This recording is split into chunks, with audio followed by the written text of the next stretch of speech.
Hey, welcome into Candlestick Chronicles, a 49ers podcast on the Blue Wire Podcast Network. I am Kyle Madson. I write about the 49ers over at NinersWire.com, part of the USA Today Sports Media Group.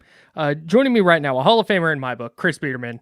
And before we talk about Patrick Willis being a finalist for the Pro Football Hall of Fame, the 49ers injury issues, and some early Durs thoughts from Chris, we got to tell you about our friends over at Cooperage. Nope, that's not who. Put a pin in Cooperage. We'll talk about them shortly. Before we do that, we're going to talk about our friends at Lamb Chops, the official clothing sponsor of Candlestick Chronicles. sglambchops.com is the website. Promo code Candlestick20 to get 20% off your order. Sweatpants that are the nicest sweatpants I've ever put on in my life. They are so comfortable. They are heavy without being oppressive.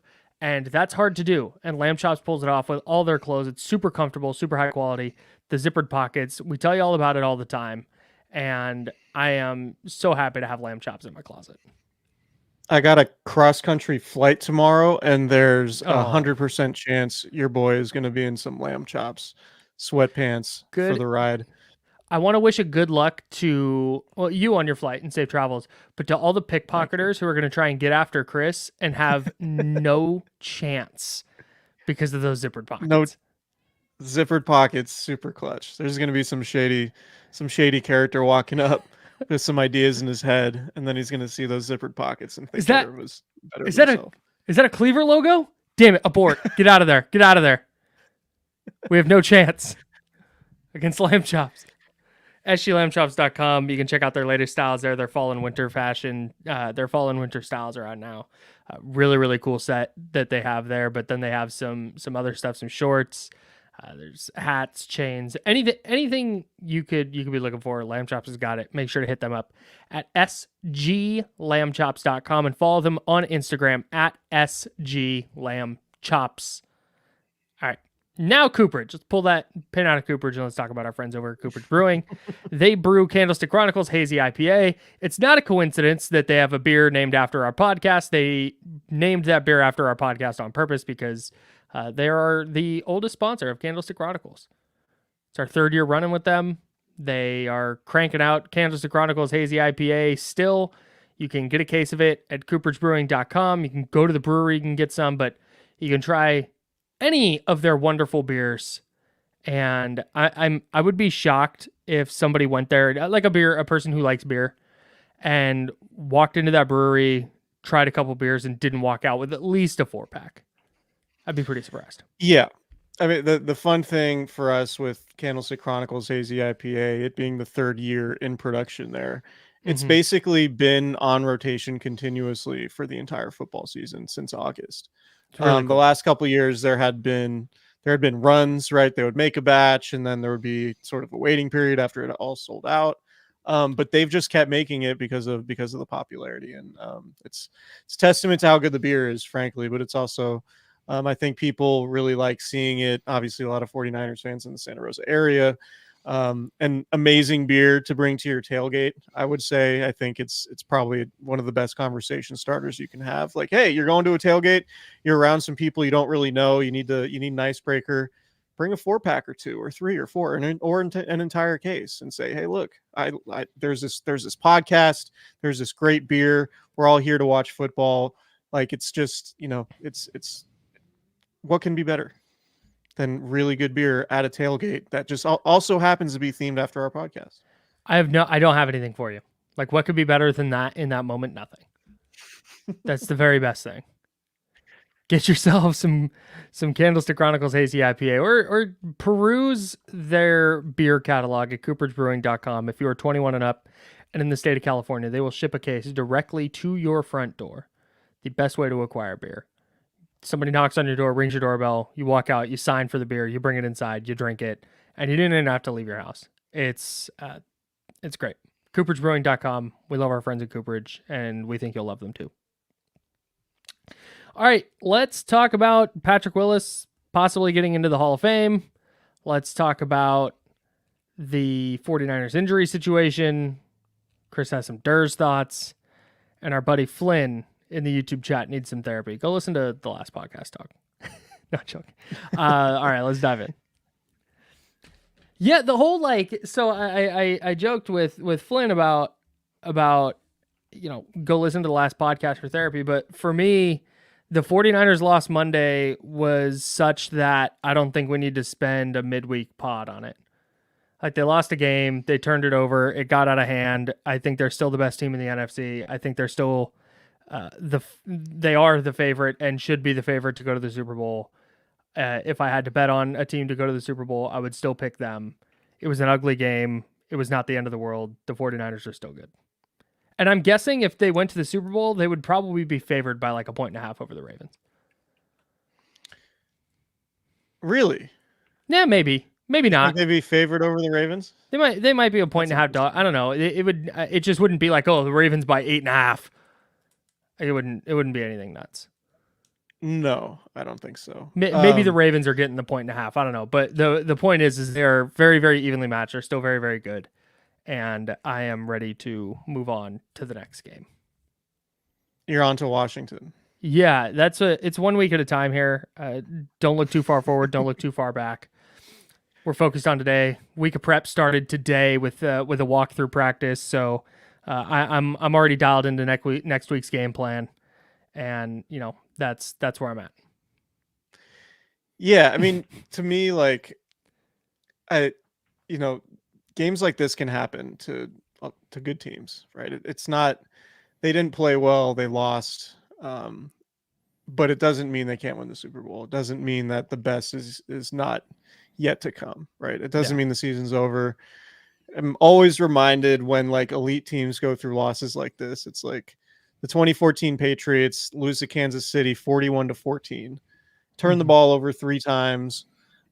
People are asking if Tom Brady needs to be benched, and then the Patriots go on to win the Super Bowl that year, right? Yeah. So it's just an example, one of many, of like a lot of good teams just lose games occasionally. That's why it's so hard to go undefeated in the NFL. So it's just, is it what you want? Obviously not.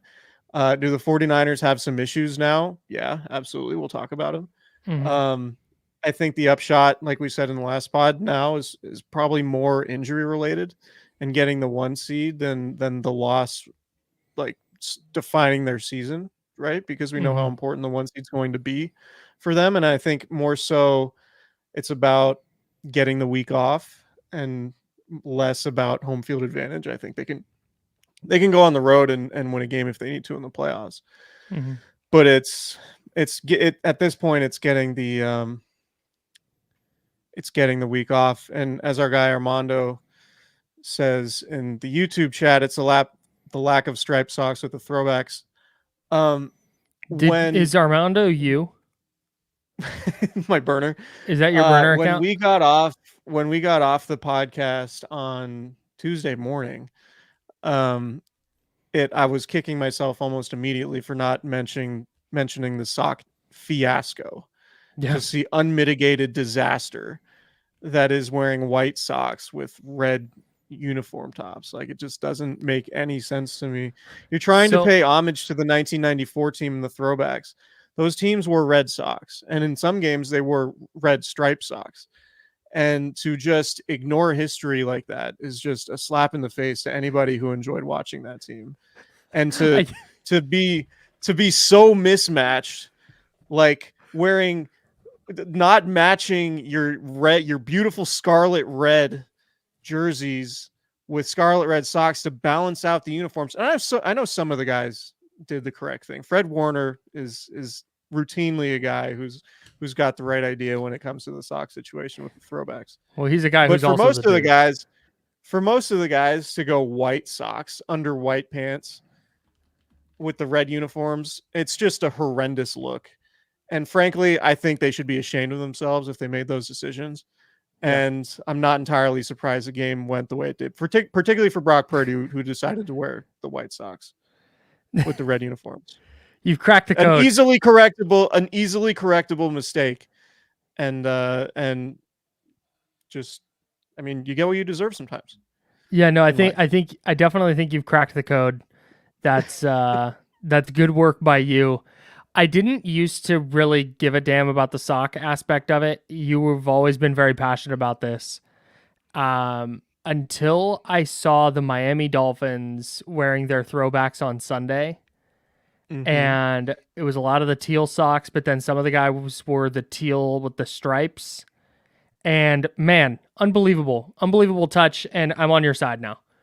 It's just You've swung such an you've easy swung me on way. this on this It's on this argument. it's such an easy way to upgrade the look dramatically. You know what I Sure. mean? It's Yeah. just like it's like wearing a nice tie. It's like, yeah, Sure. your suit's nice, but if you really want to kind of set off the outfit, you need a tie to go with it. And you Yeah. wouldn't really think about it in those terms until you got the tie on, and then you're like, damn, this is all coming together pretty nicely. It's a game. It's So a game that's measured in yards, but you're worried about the feet. absolutely All right. Good. something like that. No, I think look, we're on to Washington. We're on to That's what I'm Washington. I saying. think the White Sox are acceptable with the gold pants on the Sure. road. Mm-hmm. I think that's fine. I think it looks pretty clean actually. But when you're wearing like the Philadelphia Eagles do this, and I think they did it in the Super Bowl, like white socks under the green unit. I think it's a horrendous look when you wear white pants. Okay. You go into core power doing some sculpt, your yoga pants. Like, what's the deal? What's the deal, guys? What's the This is why deal people with tune these in. pants? Why people tune into this pod. Yeah, no Admittedly, doubt. it's we're a little thin on news unless we want to just start talking about the injury stuff. Candle Sock Chronicles here. Yeah, let's talk about the injury. Let's talk about stuff that didn't matter as much from Monday's game, the injuries. No, I the practice report today was not super encouraging. Eric Armstead still not practicing. Aaron Banks didn't practice. Now, it was just a walkthrough, so this was an estimated practice report, but Aaron Banks aggravated that toe injury that kept him out for a few weeks. He got hurt late in Monday's game. He did not practice. Jair Brown, Kyle Shanahan said there is some concern with his knee that he won't be able to go this week. They're hoping he'll be ready by Sunday, but he did not practice on Wednesday. Juwan Jennings still in concussion protocol, didn't practice. And then Jalen Moore also in concussion protocol, didn't practice. Javon Hargrave limited. Deebo Samuel was limited by a neck injury. It's out of nowhere. Ambry Thomas has knee and hand injuries. He was limited. I actually thought it was good news that Trent Williams was limited. I would have bet a lot of money he would not be participating maybe all week and then be questionable with that groin injury. But Kyle Shanahan sounded encouraged by it, saying he was hoping that it was a good sign that Williams was limited today. And I think if you're the 49ers, you're probably more encouraged by that than anything. Yeah, I would agree. I think the Jair Brown one popping up and Kyle Shanahan saying he's concerned is pretty problematic because he would be the third safety you've lost to injury so far this season. Yeah. George Odom, probably more of a special teams player, but you lost him early on. You lose Talanoa Hufanga, who, I think you and I are probably in agreement that Hufanga might have been, I don't know if overrated is the word, but probably not deserving of all pro nominations last year. Like he won it because he made a bunch of splash plays and was on a really good defense. But I was a I little don't know that surprised he was a first team All Pro. I don't know that he was the best, one of the two best safeties in the league last year, Sure. but still a really good player. Mhm. And so now if Jair Brown can't play on Sunday, then you're down three safeties. And, you typically come into a season with four safeties on your roster. So the 49ers without Jair Brown, would be missing 75% of their safeties. And now they do have Logan Ryan, a free agent addition to pair with Tayshaun Gibson potentially. And you have a very veteran experienced group. And Logan Ryan, obviously longtime Patriot, has played in a lot of playoff games. So in terms of understanding assignments and being in the right spot, you probably feel okay. But at this point in his career, he was available midseason and on a cruise, unemployed during the season, probably for a good reason, right? Like, so it's not great. It's not what you want. But fortunately for them, they're playing Washington, and Washington's lost 6 in a row. And if you read anything about the Commanders these days, everything is about the draft. Everything is about them losing. and trying to secure the best draft pick they possibly can, because they're probably going to reshape the entire front office. You remember Martin Mayhew is their general manager, a former 49ers executive. Ron Rivera is probably coaching, I don't know, his second to last game. Stunned Ron Rivera is still there. I would have figured he'd be gone a long time ago, but I'm guessing Josh Harris, their new owner, didn't want one of his first acts as owner to be to fire the coach, have an interim coach, and then have to figure it out this offseason. Like he's just kind of kicking that can down the road, knowing that the wins don't matter. Yeah, Sam Howell got benched last week for the second time recently. I think he completed 6 of 22 before giving way to Jacoby Brissett, who's been lighting it up. Like it's been awesome. Jacoby Brissett has 146 quarterback rating, although he's only appeared in 2 games and has 23 attempts. But like he's been solid. Dark horse MVP candidate. He nearly led a 20-point comeback win against the Jets on Sunday. So the 49ers are fortunate in that, I mean, there are a couple of things that are challenging about this game. First of all, how often do you see a team that should be tanking, that should be trying to lose late in the year, just like win a game they have no business winning? All the time. Right. All the time. 49ers it feels like it happens every year. Yeah, the 49ers did it in 2016. Yeah. Right. When they beat the Rams and they had no business. It was their second win of the season. And that's not to say I think Washington really, I mean, I think it's fair to say they might have a puncher's chance. But yeah, for sure. I Niners think on a short week, cross-country flight, early kick. Yeah. Like this game could be more uncomfortable than you would expect, particularly with the injuries, right? So I'm not saying Washington's dangerous. And I'm not saying I would expect the 49ers to be on upset alert or anything like that. I'm just saying weirder things have happened than a team like Washington winning a game like this at the end of the season when everybody's writing them off.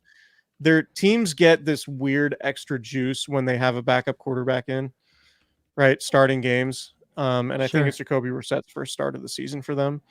So it's a game the 49ers absolutely should win. But here's the thing. Like if the Niners had won on Monday, you feel a whole lot more comfortable about the last 2 games of the season, because even if they were to get upset by Washington, then you're just like, all right, they just got to beat the Rams and then they get the 1 seed.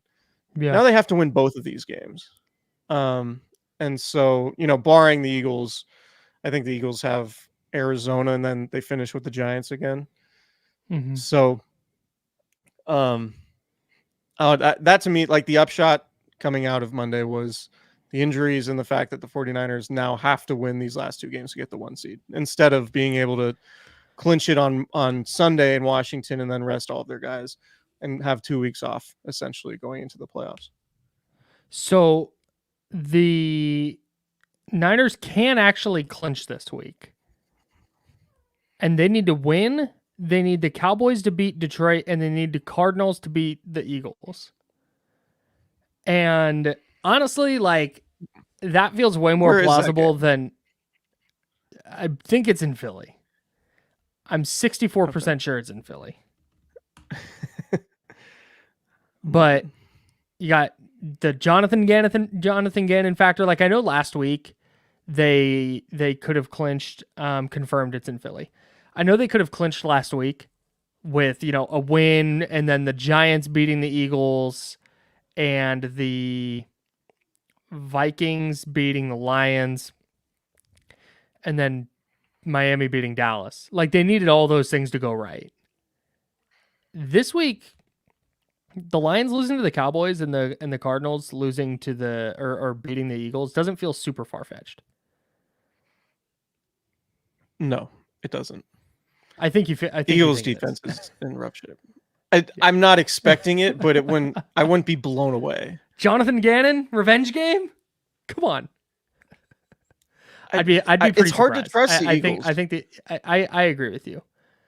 But there's that desperation factor this time of year where, they've really got something to play for and the Cardinals are playing out the string. Like really they're down to 2 weeks. It's going to be cold in Philly. I just don't love the Cardinals' chances there. But like you said, I don't either. if Washington has a puncher's chance against the 49ers, then the Cardinals have something, I think, probably better than that against the Eagles. Yeah, I think that's fair. And like Kyler's capable of beating anybody. Like he can just, Kyler can get on a heater, and he's talented enough to where he can go win a game. And I think he's, he hasn't been anything at that level this year, but like he can go do some stuff. He can go against that Eagles defense. It like crazier things have happened. Yeah. But yeah, the Niners could clinch, and that would be that would be wild if after losing on Monday and dealing with all these injuries, it's like, Niners clinch. It would just be so funny. The tenor of the conversation, I talked about this. I mean, we did it on the podcast. I talked about this on the radio on the Insiders on ESPN 1320 Monday through Friday, 10 to noon, 10 to 2 this week though. Did you guys have a big boost in your ratings from 11 to 11:15 today? Oh, dude, big time. We noticed, we were like, wow, look at the ratings. It's great. No, Chris is on a different station. I wonder what's going on across town. Yeah. No, what was I saying? Oh, the tenor of the conversation was still like, man, they got their asses whooped. Like, they're fine. Not a great game though. Like, they really got punched in the mouth. They didn't come from behind in the second half. To less than a week later, have the conversation be like, wow, clinch the 1 seed would be bananas. That would be funny. Not expecting it, but it would be humorous. The Niners, I'm with you, man. They need it bad. Yes. Not having that Rams game matter would be huge. The Rams are playing really well. Yeah. 1 week at a time. I agree. And I'm down and with Washington. It's kind of wild that the NFL basically at the same time that it added a 17th game to the regular season schedule took away a bye for a playoff team. Yeah. Yeah. That is nuts. Pretty wild. It feels player safety though. Yeah, totally. Love player safety. Right? It's our favorite thing. Multiple Thursday games in a season. Player safety. Totally nuts. Totally nuts. For some reason, I thought Thursday Night Football was done in like week 12. Nope. Thursday Night Football tomorrow. Like this week. Second to last week. Oh my God. Who do we got? Who's on the Jets, slate? Browns. Ugh, the Jets got so many primetime games this year. Joe Flacco revenge game. Mm-hmm. Could be. Get fired up. No, let's talk real quick about, do you want to talk about Patrick Willis or your Durs thoughts? No, those kind of were my Durs thoughts. Oh, those were your Durs thoughts. Okay, nothing specific yet. No, just the fact that like they're a team that's tanking and like, give like Ron Rivera one last shot. Jacoby Brissett giving the team a bolt in a jolt in the arm, right? Like, yeah. I'm just saying that these things happen in the NFL where like, oh damn, it's a 4-point game in the fourth quarter. Like, why aren't the Niners blowing these guys out? Like, these things happen in the league. That's all. Remember when the Jets cost themselves Trevor Lawrence because they were winless going into a game against the Rams in week, I think it was 14, and they were 17.5-point dogs and won? And then ended up not getting Trevor Lawrence because of it? Remember when the Niners, when they won in LA against the Rams week 17, it cost them Myles Garrett.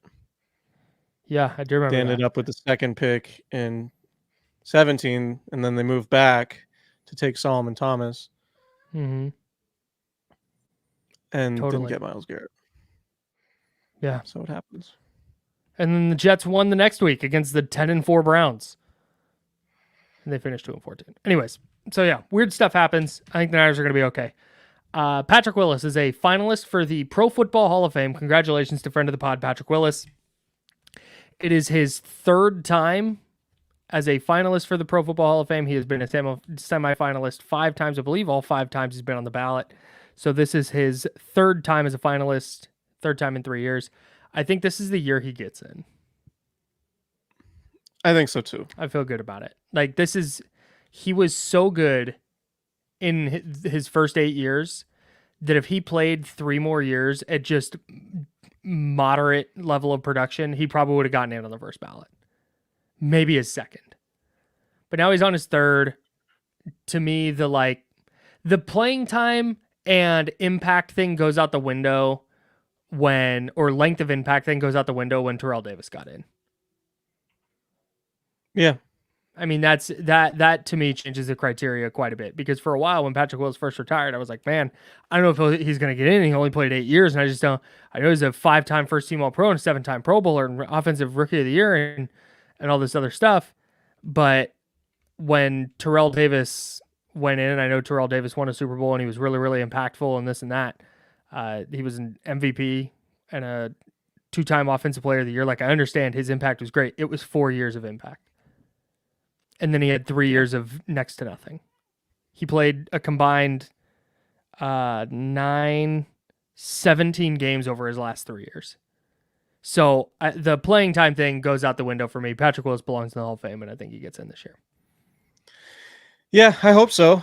I think he deserves it. I think he's full stop like one of the best, probably the best linebacker I've ever seen.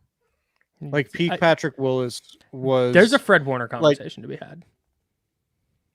Different styles. I mean, no doubt. When I think a key difference for me is Patrick Willis was one of the best linebackers in the NFL as a rookie, like from the jump. It wasn't even like DPOY voting as a rookie. It wasn't even like controversial thing to say. Like, oh, I think Patrick Willis is the best linebacker in the league after his rookie season. Like, you could say that and not really get much pushback from smart football people. Yeah. Right. And Pat was, I mean, the way he flew around, he epitomized the era. Like, he was a combination of speed, but also ferocity. Mm-hmm. Right. Like, and, he was very much like the 240-pound linebacker. Now it's, the linebackers are all 220. And they're mostly pass defenders. He was a combination of both. He feels like the first evolutionary step toward where we're at today with linebackers. Yeah. Where they went from these like burly downhill gap fillers to, okay, Patrick Willis can do that, but he's also going to run with your with your running back. And he's going to chase down Anquan Bolden 40 yards down the field. Like, just a different level of athleticism at the position that I think once Patrick Willis got into the league, every front office and every scouting department went, we need to find Patrick Willis type linebackers. Like, that just became the new thing. And then the Niners got the next one with Navarro Bowman. Which was wild. But even Bowman, Bowman didn't start his first season. Right. It was Patrick Willis and Takeo Spikes. And then Bowman was kind of like this dude who was like standing out on special teams. And then once he got in the starting lineup, it was like, oh, now this dude's one of the best linebackers in the league. Yeah. I actually think, the fact that Bowman didn't win Defensive Player of the Year in 2013 is still something that outrageous is wild to me. Bowman was better than Luke Kuechly that year. I would argue. I totally agree. But Luke Kuechly played the position more like a linebacker in that. Yeah. Yeah, I think there's like, I'm trying to figure out the best way to say this. Like, I think it's commendable that Pat went out on his own terms. And although it might have been early than people anticipated, I don't think it should be something that's used against him in terms of the way we look at his career. I think the fact that he took agency in his life and was like, my feet are screwed up and like, I don't want to ruin the rest of my life being able to walk around just so I could hang on and play football and improve my Hall of Fame resume.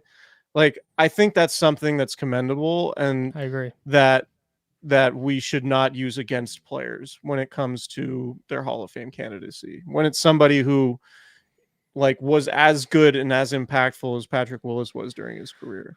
Because frankly, he could have hung on. He could have done what Bobby Wagner's doing right now, right?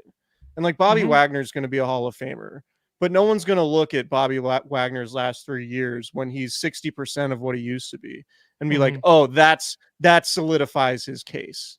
Right. Right. Yeah, he Bobby went from Wagner's a star been a Hall player of Famer for half a decade. Right. And so like the fact that he's hung on and been a shell of himself, and played for the Rams and Seahawks and some very forgettable, like he's been a relatively forgettable player, at least in comparison to what he was at his peak. Yeah. Like if he would have walked away, that I don't think that diminishes his Hall of Fame candidacy in the same way that I don't think we should diminish Patrick Willis's Hall of Fame candidacy because he only played 8 years. Yeah. I think if we're going to champion player safety, I think we should change the way we view players like Patrick Willis's legacy and not say, man, if only he played longer, he'd have a better Hall of Fame case. Yeah. It's like, no, like if we're prioritizing player safety, then like, let's let these dudes go out on their own term and not punish them for doing so if they have foot injuries like Right. Pat Willis did. Luke Kuechly, same thing, by the way. Also played 8 years and left because he's like, dude, my brain is not able to take this anymore. You know, Luke Kuechly is only 32 years old. That's wild. He retired after his age 28 season. Luke Kuechly's younger than me, dude. Is he a Hall of Famer? Luke Kuechly? Yeah, Patrick Willis is a Hall of Famer. Luke Kuechly is for sure. Defensive Rookie of the Year in year 1. Defensive Player of the Year in year 2. He was a third place DPOY finisher in 2015. He was he won it in 2013. Yes, correct. That was his second year. He was a 5-time All-Pro, a 7-time Pro Bowler, and a 2-time second team All-Pro. So he was a first or second team All-Pro in all but one of his seasons. And the year he wasn't, he was the Rookie of the Year. And he led the league in tackles and had 2 interceptions and 7 pass breakups as a rookie. Him and Pat have a very similar resume with the exception of DPOY. Extremely similar resumes. Yeah. Pat should get in. Pat should get in. I think he gets in this year. There's just when you look at the number of guys, because getting in first ballot in the Pro Football Hall of Fame is hard as hell. And so when you look at guys who are first ballot and then you look at guys who have been on a couple times, it's like, man, Pat's waited. I think he gets in. I feel good about it this year. Yeah. I think Julius Peppers is the only first ballot guy who gets in this year. Complete freak, that guy. Outrageous. I was just tweeting about this. He played 18 years. He had 2 seasons where he had 5 or fewer sacks and 10 years where he had 10 or more. And one of the years he had 5 was his last year as a 39-year-old. He was in the league at 39. I don't know if it's exactly 39, but he played for freaking ever, and he was really good for freaking ever. Let me...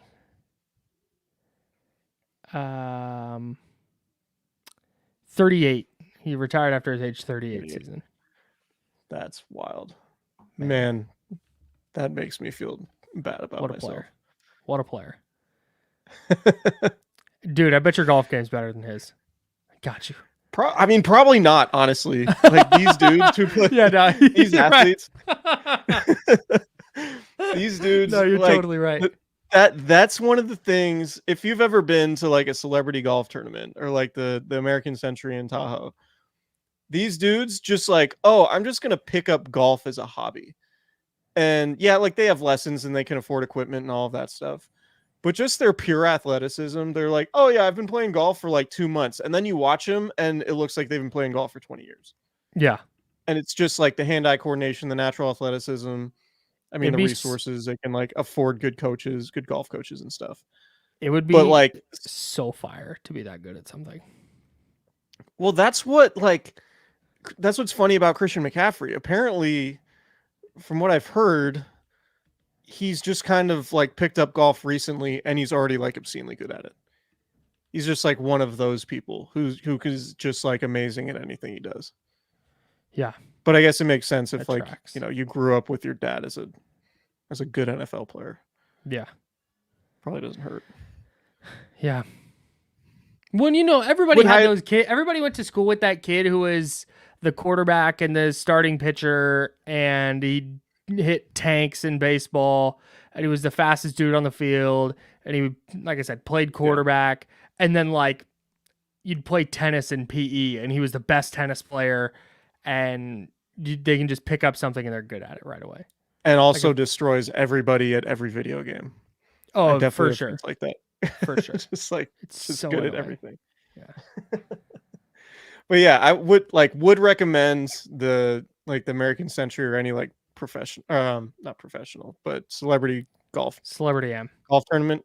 Yeah, just like go and just watch these dudes 'cause you'll be pretty surprised at how good at golf they actually are.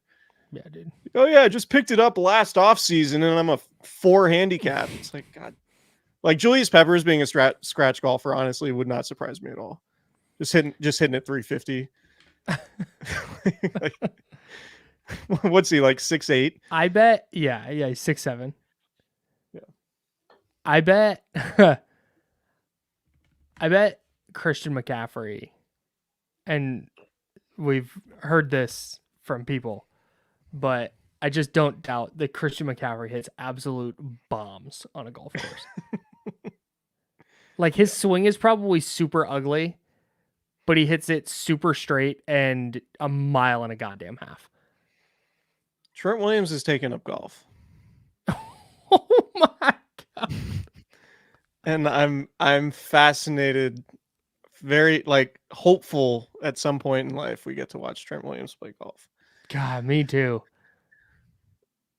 I watch, speaking of giant, really good left tackles, watch Andrew Whitworth play golf a few times up in Tahoe. Good player.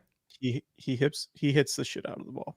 I think Yeah, the best former NFL guy who plays is Kyle Williams. as I said, Not the Niners tackle. Kyle Williams. Yeah, the defensive tackle from the Bills.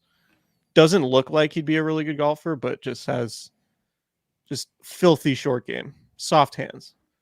Unbelievable stuff. Love that for him. What about Robbie Gould? Now that he's a former NFL guy.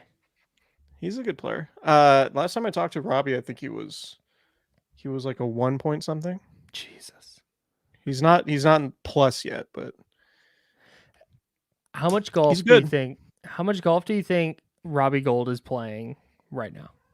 Like he's playing 36 a day, right? Well, he's got kids. But